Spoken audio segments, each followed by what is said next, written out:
Unit 19. Gateway. Perceptions of forest use and the value of forests as standing timber vary considerably from indigenous peoples to national governments and Western scientists.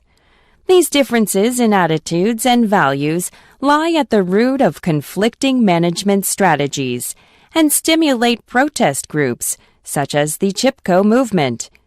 For example, the cultivators of the Himalayas and the Karakoram view forests as essentially a convertible resource. That is, under increasing population pressure and growing demands for cultivable land, the conversion of forest into cultivated terraces means a much higher productivity can be extracted from the same area. Compensation in the form of planting on terrace edges occurs to make up for the clearance.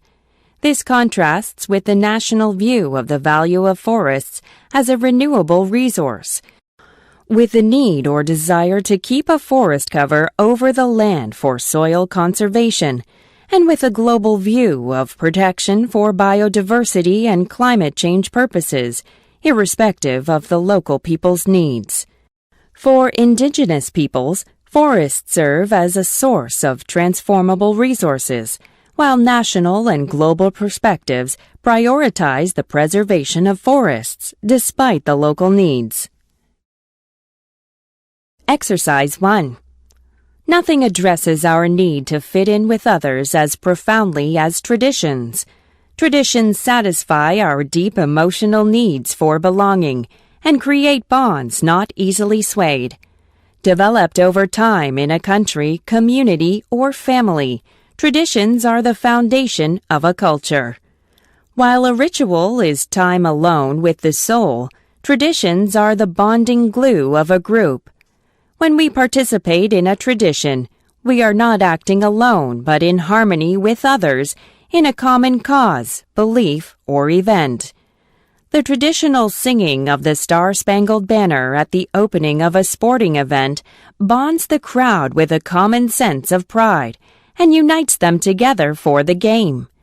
For more than 100 years, the passing of the Olympic torch throughout countries has set aside religious differences and race and opened up nations' borders for a common tradition, the Olympics.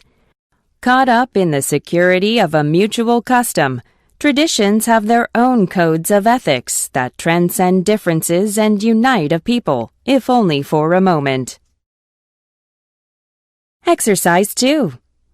Abduction is a process of reasoning used to decide which explanation of given phenomena we should select, and so, naturally, it is also called argument to the best explanation. Often we are presented with certain experiences and are called upon to offer some sort of explanation for them. But the problem we frequently face is that a given body of data may not determine or force us to accept only one explanation. Unsettling as it seems, some philosophers have even argued that for any possible body of evidence, there will always be a variety of explanations consistent with it.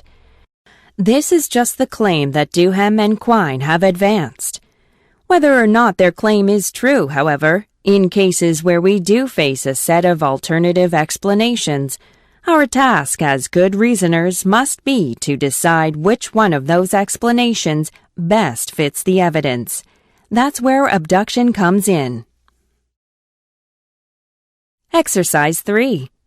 The links between food consumption and lifestyles, defined in relation to social hierarchies, developed in various ways in centuries later than the 16th century. The motif of quality became clearer. Consumers now took for granted that the domain of social privilege expressed itself in the right or duty to obtain food products of ever higher quality. However, there were still correspondences between typologies of foods and beverages and the typologies of the consumers themselves. For example, in 18th century Europe, coffee was considered the dominant bourgeois drink, whereas chocolate was aristocratic. What was defined here was a clearly ideological antithesis. The former awoke and stimulated the mind to work and to be productive, whereas the latter was a drink for the inactive and lazy. In the following century, however, coffee had already become a popular beverage in France, as had tea in Holland and England. Exercise 4. The rhythm of the Nile was the rhythm of Egyptian life. The annual rising of its waters set the calendar of sowing and reaping with its 3 seasons: inundation, growth, and harvest. The flooding of the Nile from the end of June till late October brought down rich silt, in which crops were planted and grew from late October to late February, to be harvested from late February till the end of June. The rising of the Nile, as regular and as essential to life as the rising of the sun, marked the Nile year. The primitive Egyptian calendar, naturally enough, was a nilometer, a simple vertical scale on which the flood level was yearly marked. Even a few years' reckoning of the Nile year showed that it did not keep in step with the phases of the moon. But very early the Egyptians found that 12 months of 30 days each could provide a useful calendar of the seasons if another 5 days were added at the end, to make a year of 365 days.